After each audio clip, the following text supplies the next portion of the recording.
이 말씀을 통해 성령을 따라 광야로 간 사람이라는 제목으로 함께 말씀을 나누겠습니다. 그리스도인은 신앙생활할 때 중요한 것 중에 하나가 행함입니다. 그래서 야고보 사도는 너희들이 믿음이 있다 하고 행하지 못하면 그것이 무슨 소용이 있겠느냐. 마치 영혼 없는 몸이 죽은 것과 같이 행함 없는 믿음은 죽은 것이다, 이렇게 말씀했습니다. 그런데 일반적으로 사람들이 경향이 어떠냐면 내가 본능이 원하고 내가 하고 싶은 것은 즐겨야 해요. 그러나 해야 할 것, 정말 내가 살아가면서 해야 할 것들은, 마땅히 해야 할 일들은 거리끼는 경향이 있음을 보게 됩니다. 왜냐하면 내가 하고 싶은 것, 내 몸이 원하는 것, 육체가 원하는 것은 아무 결단이나 의지가 필요치 않아요. 그냥 아무 결단, 의지, 힘 들이지 않아도 할 수 있어요. 그러나 우리가 살면서 반드시 해야 할 것, 또는 신앙생활하면서 꼭 해야 할 것은 우리의 의지나 결단이나 또는 우리의 굉장한 노력이나 힘을 필요로 하고 있는 것을 보게 됩니다. 그런데 우리가 인생도, 삶도 그렇고 신앙생활도 마찬가지예요. 우리가 하고 싶은 것만 하다 보면 우리 삶은 나중에 거둘 열매도 없을 뿐더러 후회한 인생을 살게 돼요. 그러나 내가 힘과 결단과 의지를 다해서 그렇게 하나님을 사랑하는 신앙생활을 한다거나 또는 내가 무언가 세상에서 열심히 하면 그래도 삶의 의미와 기쁨의 맛을 보게 돼요. 그런데 우리가 해야 할 것 중에 정말 힘써서 힘내서 목숨을 다해 힘을 다해 해야 할 것이 있는데, 그것이 뭐냐면 하나님을 경외하고 사랑하는 거라고 성경은 가르쳐주고 있음을 보게 됩니다. 그리스도인들의 신앙생활은 뭐냐면 하고 싶은 것을 행하는 삶이 아니라 내 의지와 결단을 통해서 하나님 말씀을 듣고 그것을 순종하고 그 말씀의 인도하심을 따라, 성령의 인도하심을 따라 사는 그런 삶이 바로 그리스도인의 신앙생활입니다. 그러니까 신앙생활은 와서 형식적으로 예배드리고 이렇게 일주일에 주일날 한 번 와서 예배하고 또 헌금 좀 드리고 그렇게 나머지 일주일은 내 마음대로 사는 그런 것이 아니라 우리 남은 일주일 동안의 삶을 주일날 혹은 이렇게 예배 때 들은 하나님의 말씀을 기억하고 그 말씀에 순종을 하며 살아가는 그런 삶이 그리스도인의 삶이라고 할 수 있겠습니다. 그러니까 예수님께서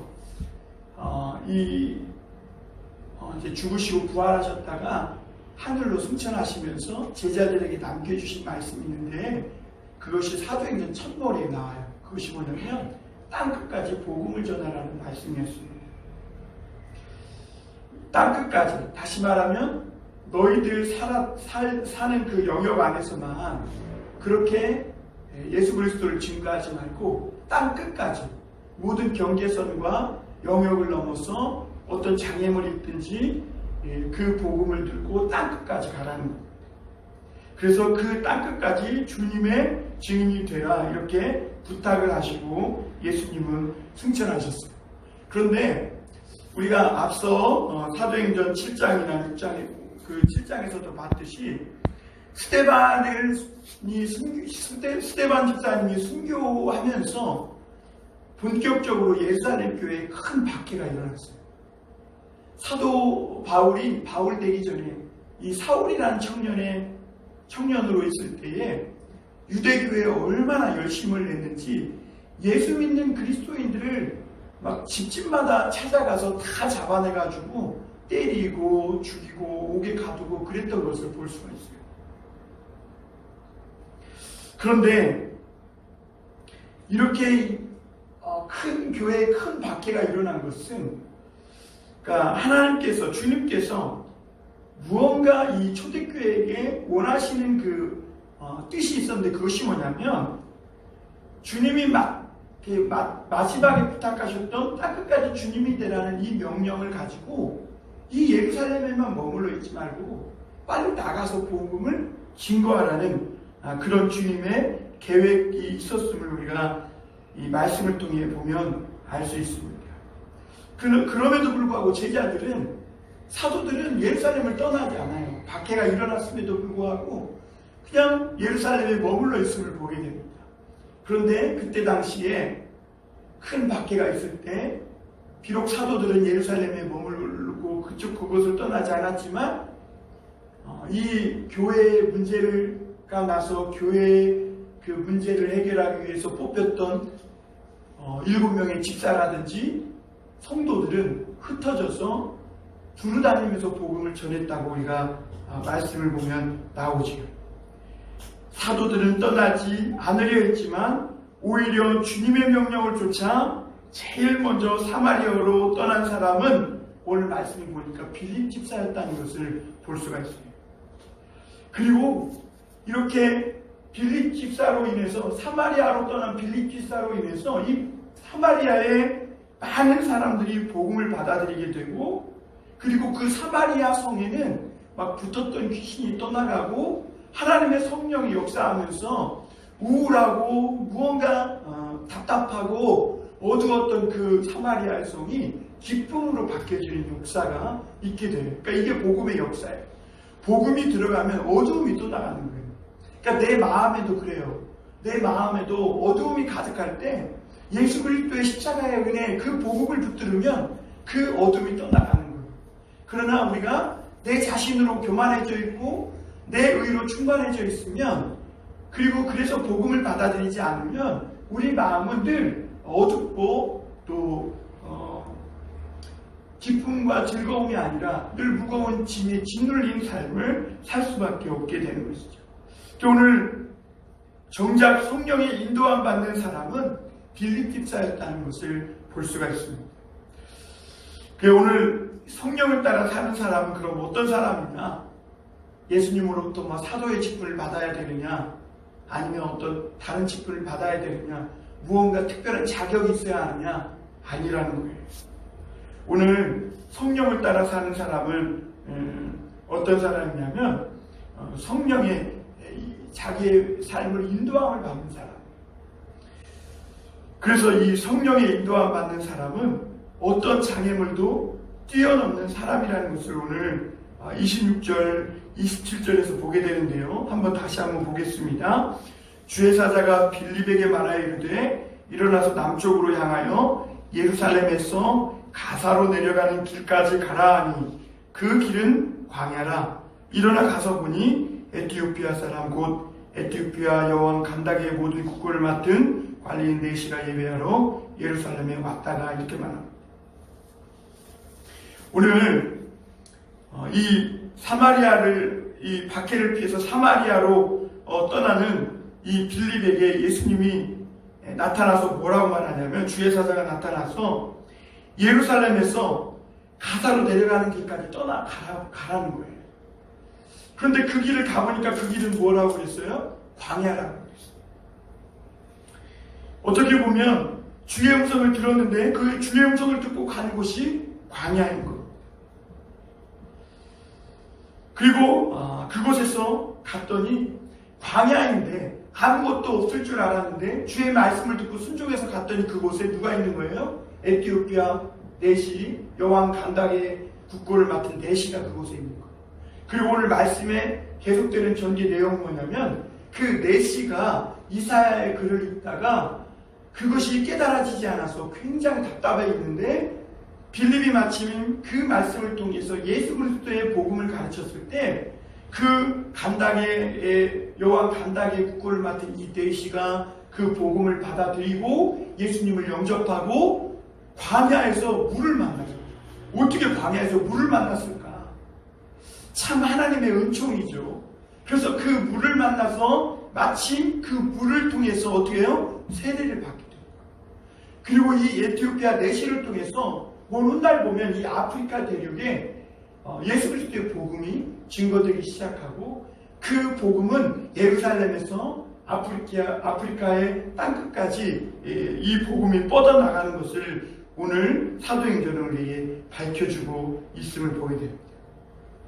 오늘 그 이전의 말씀에도 보면 이 빌립은 이 사마리아에서 이 복음을 증거했을 때 사마리아 사람들이 이 복음을 듣고 그들이 예수님을 영접하고 그리스도인이 되었다는 이 소식이 예루살렘에 들리기 시작합니다.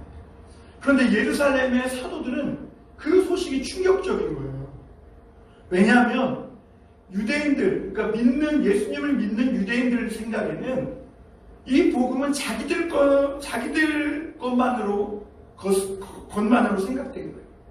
그러니까 이 자기들과 관계가 좋지 않은, 어떻게 보면 이 민족적으로 얽힌 이런 관계 속에 있는 이 사마리아 사람들은 이 복음과는 거리가 먼 사람인 것을 이렇게 생각했던 거죠.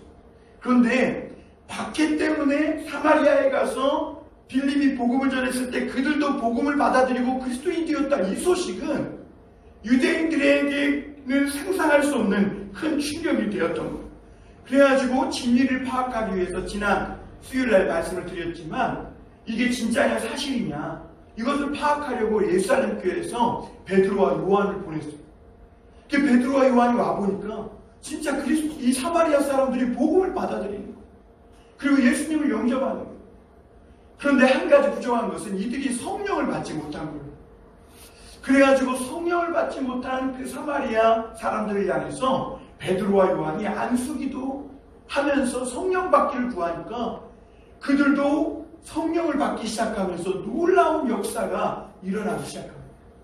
그러니까 우리가 이런 부분에서 조금 더 말씀을 깊이 있게 들여다보면 우리가 예수님을 믿지만 거기에서 한 가지 더 해야 되는 것이 뭐냐면 하나님의 성령의 인도함을 받아야 돼요. 성령을 받아야 돼요.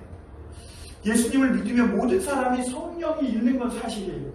그러나 성령의 지배를 받고 인도함을 받는 것은 아니에요. 모든 그리스도인. 오늘 이 시간에도 우리가 예수님을 믿긴 믿어요. 그러나 성령의 지배를 받는 사람이 있는가 하면 아니면 자기 생각과 자기 감정의 지배를 받고 어두운 영의 지배를 받을 수도 있는 거예요. 중요한 것은 예수를 믿지만 우리가 이 시간에 누구의 지배를 받고 누구의 인도함을 받느냐 이것이 굉장히 중요한 거예요. 오늘도 우리가 성령의 인도함을 받고 성령을 따라 사는 사람이 될 때 예수 그리스도를 믿는 삶 가운데 행복이 있고 기쁨이 있게 되고 그래서 사마리아 성에 큰 기쁨이 있었던 것처럼 우리 삶에도 큰 은혜와 기쁨이 가득하게 되는 거예요. 우리가 이 말씀 속에서 한 가지 또 생각해 볼 것은 유대인들이 베드로와 요한이 성령 받기를 유대인인 이 베드로와 요한이 성령 받기를 기도했을 때 사마리아 사람들이 성령을 받았어요? 못 받았어요? 받았죠.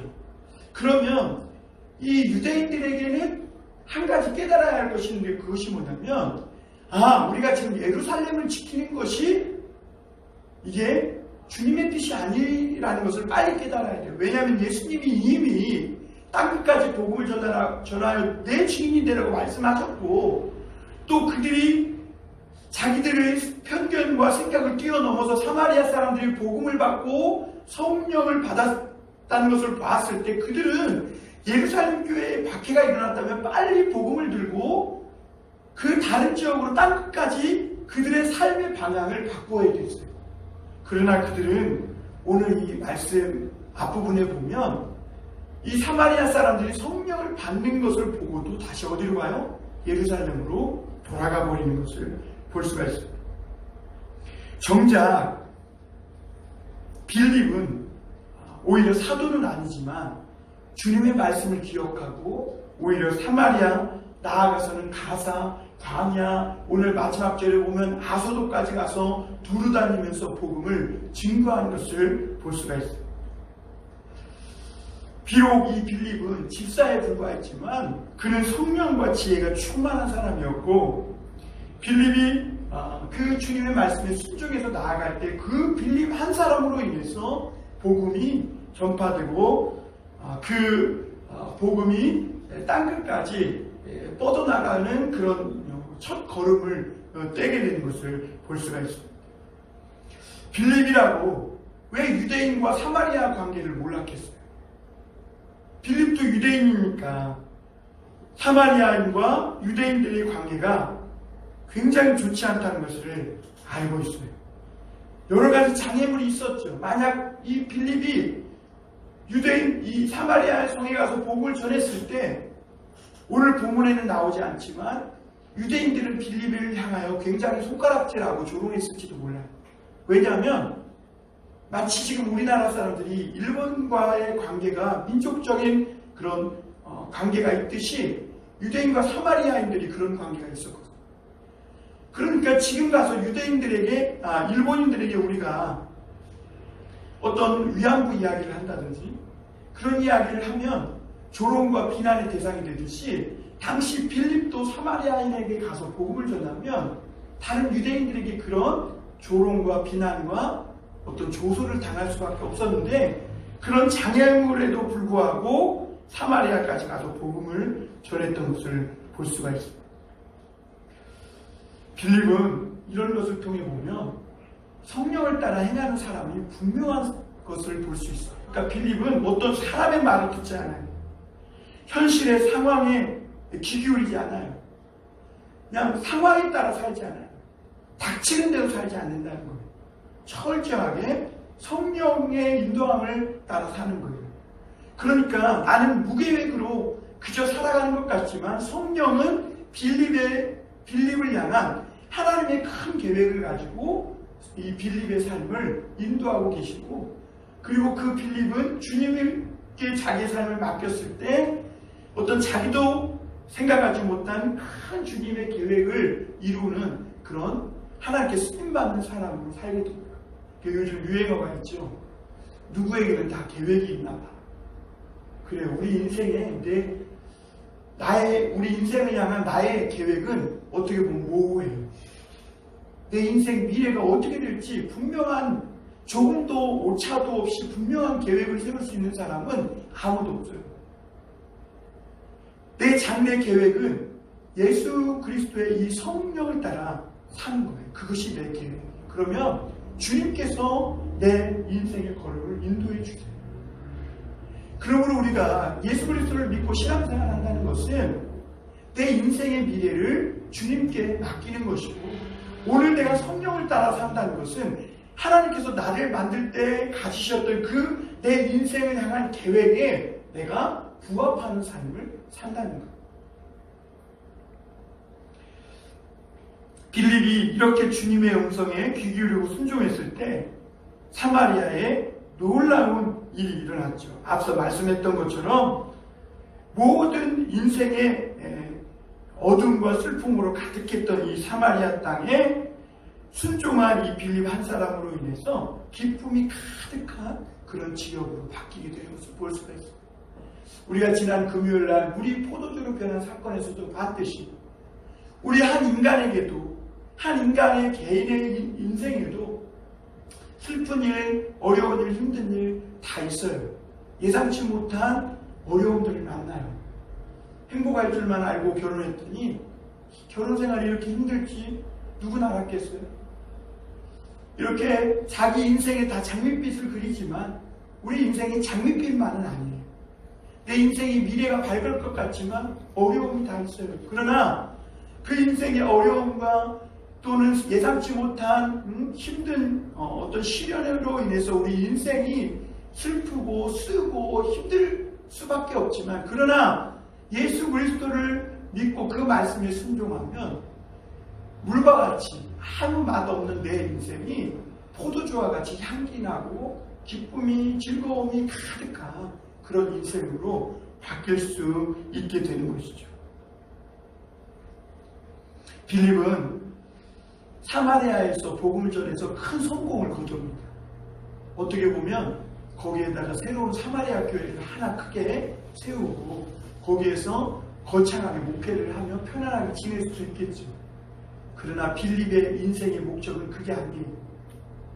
빌립의 인생의 목적은 성공도 아니고 편안함도 아니고 보장도 아니고, 그는 그의 인생의 목적은 성령에 따라 하나님의 말씀에 따라 인도함 받는 삶을 사는 것이 목적이에요. 그래서 빌립은 사마리아에서 거둔 성공도 뒤로하고 또 주님의 말씀을 따라서 다른 곳으로 이동하게 되는데 그곳이 어디에? 광야. 나 같으면 안 갈 것 같아. 사마리아에서 복음 전해서 수많은 사람들이 예수 믿고 막 교회로 몰려들었는데 거기서를 포기하고 광야로 간다? 누가 그러겠어요? 그런데 빌립에게는 그것이 어떻게 가능했냐? 하나님의 말씀에 순종했기에 가능한 거예요. 오늘날 왜 우리에게 이런 역사들이 없냐면 겉으로는 주님을 믿는 코스프레를 하고 다 믿는 척하지만 실질적으로는 육체의 이 세상의 안락과 보장을 따라서 사는 거예요. 육신의 편안함을 따라 사는 거예요. 성공을 위해 자기 인간의 욕망에 인간의 야망이 담긴 이 성공을 목적으로 사는 거예요. 그러니까 내 인생이 기쁨이 없는 거예요. 여러분 야망에 사로잡혀서 욕망에 사로잡혀서 사는 사람이 어떻게 기쁘겠어요? 그것을 내려놓고 오늘도 주님이 동으로 인도하면 동으로 가고 서쪽으로 인도하면 서쪽으로 가고 정말 내가 힘들든지 어렵든지 부차하든지 부하든지 그 주님의 인도함 따라 살 때 주님께 내 모든 인생을 맡기고 살아갈 때 그때 근심염려 어둠이 떠나가고 마음의 기쁨과 은혜가 임하게 되는 것이죠. 그래서 오늘 이렇게 성령의 인도를 따라 사마리아까지도 포기하고 하나님의 말씀을 따라 쫓아온 이 빌립을 통해서 광야에서 에티오피아 내시를 만나게 되고 이 내시에게 복음을 전함으로 이 복음이 아프리카 대륙까지 뻗어나가는 것을 우리가 봅니다. 성령님은 지금도 우리를 문 밖에서 기다리고 있는지 몰라요. 생각만 하고 믿는 믿음을 생각하지만 말고 그 믿음을 행함이라는 문을 열고 나오기를 그래서 주님을 손을 붙잡고 움직이기를 행하기를 원하고 계신지도 몰라요. 그 성령은 지금도 우리를 통해서 행동하시기를 원하는 거예요. 단지 주님의 말씀을 듣고 생각하고 그냥 그것으로 끝나버리지 않고 주의 말씀을 듣고 하나님의 음성을 들었으면 그것을 내 삶에 적용하며 행하는 것이죠. 또 오늘 성령을 따라 사는 사람은 빌립을 통해 우리가 깨달을 수 있는 것은 성령을 따라 사는 사람은 하나님의 말씀만 들으려는 사람이라는 것을 알 수가 있어요. 사람의 소리를 들으면 자꾸 낙심하게 되고 힘들게 돼요. 그리고 내 주변 사람들의 말을 듣게 되면 내 인생이 갈피를 못 잡아가고 이 사람은 이게 중요하다 말하고 저 사람은 저게 중요하다 말해요. 그런데 우리 인생이 온전히 방황하지 않고 흔들리지 않고 가려면 하나님의 말씀만 듣고 그 말씀만 들으려는 그 마음을 가지고 살아가는 사람이 되어야 합니다. 세상은 아무 소리가 없는 것 같지만 그냥 인간이 만들어내는 잡다한 소리만 있는 것 같지만 사실 세상을 보면요 하나님의 말씀으로 가득 차 있어요. 시편 191편 1절에서 4절을 보면 온 세상이 하나님의 소리로 가득 차 있다고 했어요. 그런데 이 하나님의 말씀을 들으려 하지 않는 사람에게는 매일 해가 뜨고 계절이 바뀌고 꽃이 피고 이렇게 세상에 수많은 하나님의 소리들로 가득 차 있음에도 그 하나님의 말씀을 듣지 않으려고 하는 사람에게는 아무 소리도 들리지 않는다는 거예요. 그러나 하나님의 말씀을 들으려는 사람에게는 오늘 내가 겪는 질병을 통해서도 또 오늘 내가 겪은 불행한 일 하나를 통해서도 혹은 행복한 일 하나를 통해서도 일상의 작은 소소한 일 하나하나를 통해서도 또 이 세상에 있는 가뭄이나 장마 또는 전염병이나 이런 날씨나 이런 모든 것을 통해서도 우리가 하나님의 말씀을 들을 수가 있어요. 그러니까 하나님의 말씀을 들으려고만 하면 내 삶의 모든 것이 하나님의 말씀 아닌 것이 하나도 없다. 우리가 귀를 막고 스데반에게 돌멩이를 던져서 스데반을 죽인 그 사람들처럼 귀를 막고 하나님의 말씀을 듣지 않으려고 하기 때문에 온 세상에 하나님의 말씀이 가득 차 있음에도 불구하고 한 말씀도 안 들려요. 하나님의 말씀을 듣는 사람과 그렇지 않은 사람은 굉장한 차이가 있어요. 같은 공간에서 동일한 시간을 살아가지만 그 삶은 확실한 차이가 있고, 그리고 그 삶은 결국에는 인생이 기르면 70이고 80이라 그랬는데 그 인생의 마지막 종착지를 결정하는 엄청난 차이를 가져오게 돼요. 평소 삶 속에서 하나님을 보고 하나님의 음성을 듣는 사람은 그렇지 않은 사람과 완전히 다른 길을 가게 된다는 것을 오늘 말씀이 생생하게 보여주고 있는 거예요. 빌립이 사마리아에 간 것은 갈 곳이 없어서 또는 우연히 가다 보니까 사마리아에 도착한 것이 아니에요. 빌립은 성령과 지혜가 충만한 사람이어서 예루살렘에 박해가 왔을 때 그 박해를 통해서 주님의 음성을 들은 거예요. 아이고, 이 예수님 믿었더니 별로 좋을 것도 없구나. 그러면서 예수 믿고 나의 인생에 좋은 일이 뭐 있어? 하나도 없네 하면서 귀를 막고 그냥 예수님 믿음도 포기하고 자기 살 길 찾아 가족과 함께 그냥 박해를 피해서 어떻게 이 어려운 시대를 어떻게든지 피해보며 자기의 삶의 안전만을 위해서 살려고 하지 않았다는 거죠. 예루살렘에 큰 박해가 와서 일상의 모든 삶이 흔들리고 가족마저 힘든 어려운 지경에 처하게 됐을 때 스데반은 그때 주님의 말씀을 듣게 된 거예요. 그것이 뭐냐면 땅끝까지 이르러 증인이 되라는 그 말씀이었죠.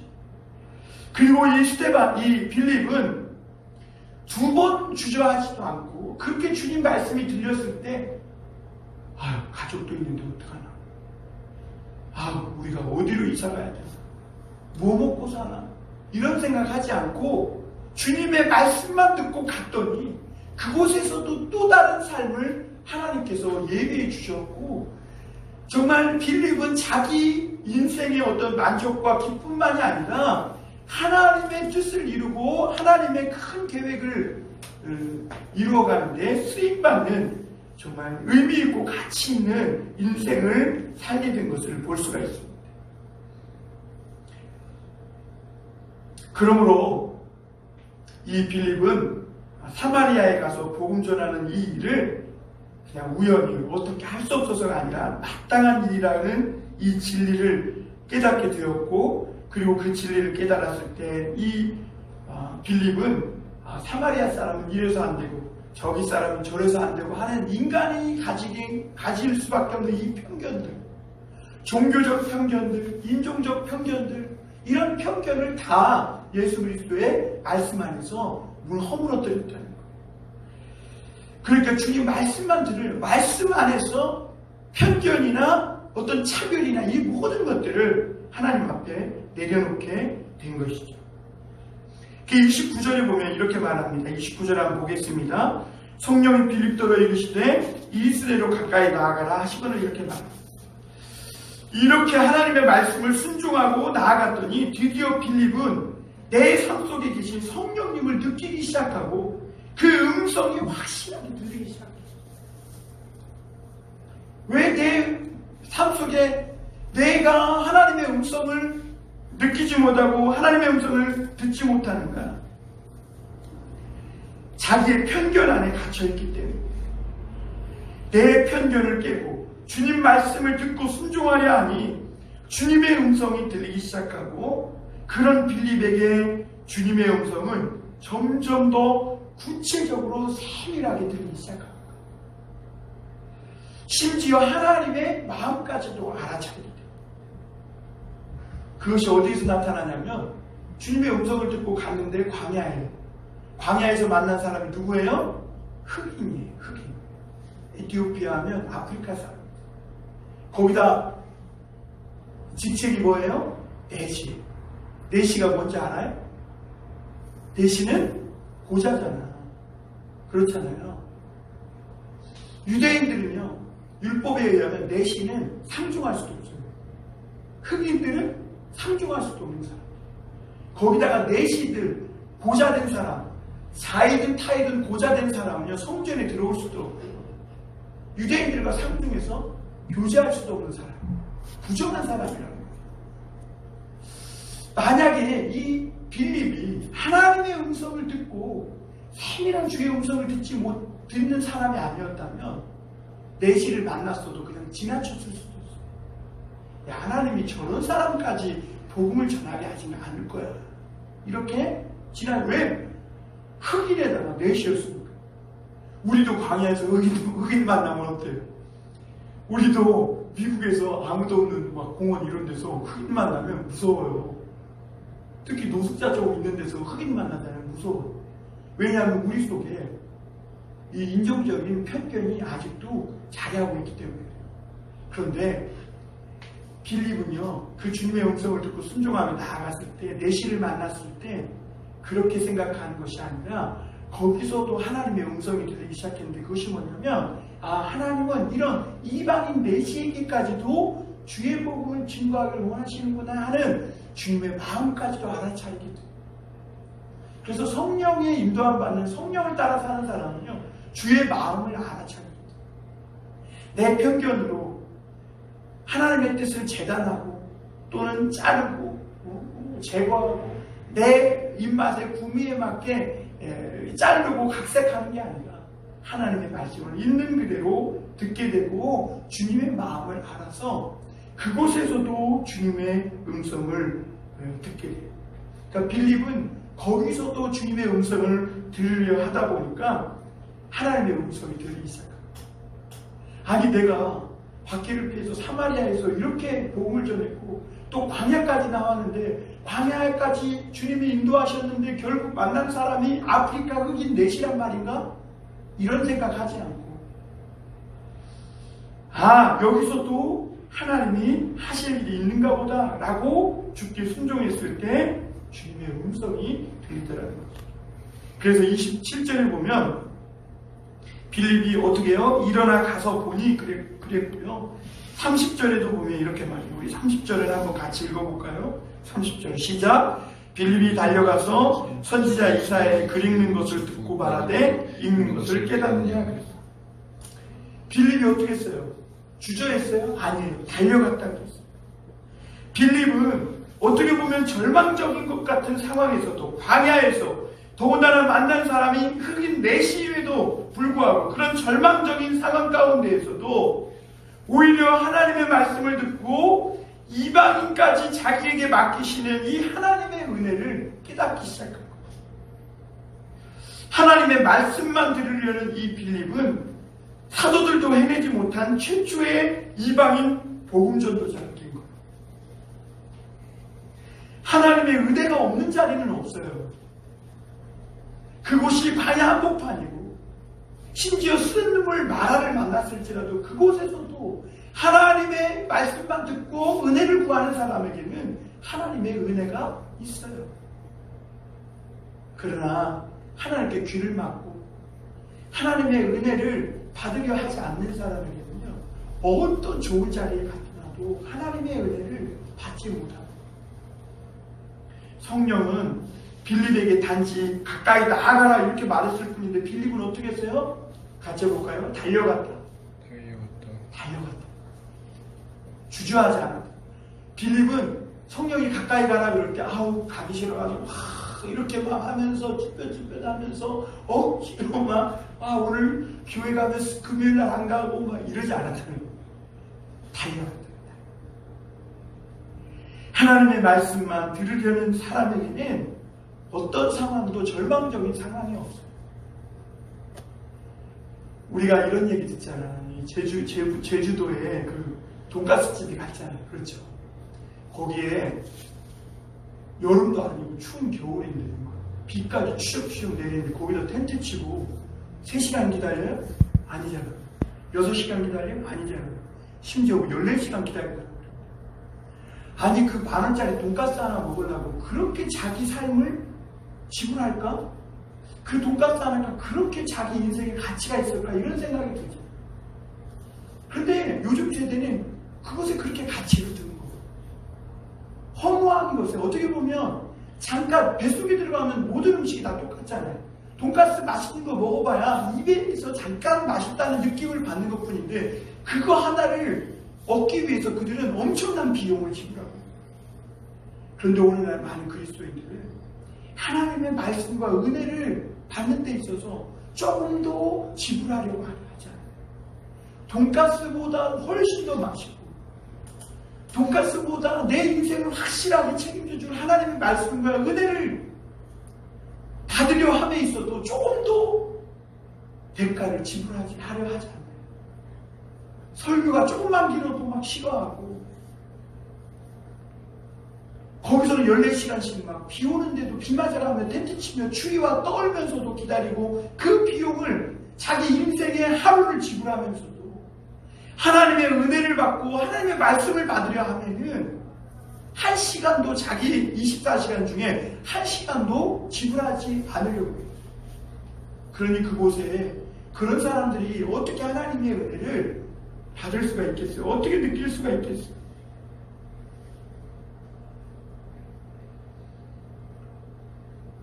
하나님의 은혜를 바라보며 이 빌립이 그 상황 속으로 들어갔을 때 그 상황은 절망적인 상황이 아니라 오히려 하나님의 희망을 보는 자리였던 것을 보게 됩니다.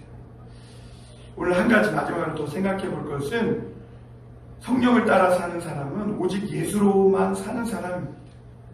우리 34절 35절을 한번 읽어보겠습니다. 시작.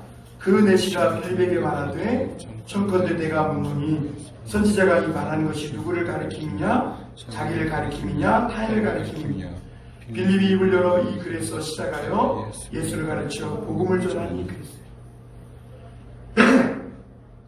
자기 인생에 대해 질문하지 않는 사람은 인생을 허비하고 낭비할 수밖에 없어요.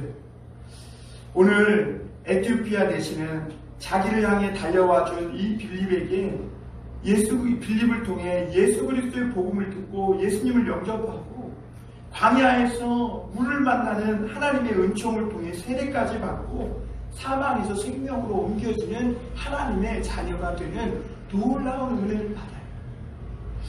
그러니까 인생에서 가장 중요한 순간이죠. 예수님을 믿고 영접했다는 거죠. 그런데 이런 구원의 역사는 실질적으로 따져보면 내시의 질문으로부터 시작되는 것을 볼 수가 있습니다. 34절에 내시가 뭐라고 말하냐면 이사야 그 32장 32절 33절에서 말한 이사야서 53장의 이 글을 읽으면서 이 내시는 인생의 답답한 문제를 가지고 성경을 읽으면서 씨름하다가 그 해답을 얻지 못했을 때 굉장히 답답함을 느꼈고 그 답답함을 해결되지 않은 문제를 빌립에게 물었던 것을 오늘 볼 수가 있어요. 사실 내시는 에티오피아에서 얼마든지 풍성하게 마음껏 살 수가 있어요. 그런데 그럼에도 불구하고 이 내시가 이 성경을 읽으면서 무언가 저 에티오피아에서 하나님을 예배하기 위해서 예루살렘까지 왔다. 이것은 그 에티오피아 여왕 국고를 맡은 내시인데 삶에 뭐가 부족하겠어요? 그런데 그 마음 안에 무언가 굉장히 해결되지 않는 인생이 답답함이 있는 거죠. 채워지지 않는 인생의 허무함과 그 어떤 갈급함이 있는 거예요. 그러니까 그 에티오피아에서 그 먼 예루살렘까지 이방인임에도 불구하고 하나님을 만나고 예배하기 위해 온 것이죠. 그러나 내시는 아프리카 사람이었기 때문에 더군다나 고자였기 때문에 그는 성전에 들어갈 수도 없어요. 그냥 성전 뜰에 머물다가 가야 돼요. 그러니까 그가 원하는 그 하나님에 대한 갈급함을 채우지 못하고 돌아가는 길이에요. 그래서 이사야 글을 읽다가 그런 그 마음을 주님은 아시고 빌립을 보내주셔서 빌립이 그에게 야 인생은 이렇게 살아야 행복해. 성공하는 사람들의 습관, 성공하는 사람들 7가지 습관, 인생의 참 행복을 위한 지혜 뭐 이런 거 가르치지 않았어요. 뭘 가르쳤어요? 응당아? 예수 그리스도의 복음을 가르쳤어요. 다시 말하면 예수님을 전한 거예요. 이 예수님이 인생에 필요한 전부라는 거죠. 이 예수님을 오직 예수님으로만 살아야 그 그 에티오피아에서 예루살렘까지 그 허무함, 인생의 갈급함을 채우기 위해 온 너의 그 인생의 핵심적인 질문, 그것을 해결할 수가 있다고 빌립은 예수 그리스도의 복음을 전한 것이죠. 내시는 그 복음을 듣고 예수 그리스도를 구주로 바로 영접했어요. 다시 말하면 자기 인생의 중요한 해결을, 갈급함을 해결해 줄 수 있는 분은 바로 이 예수님이라는 것을 그는 고백한 거예요.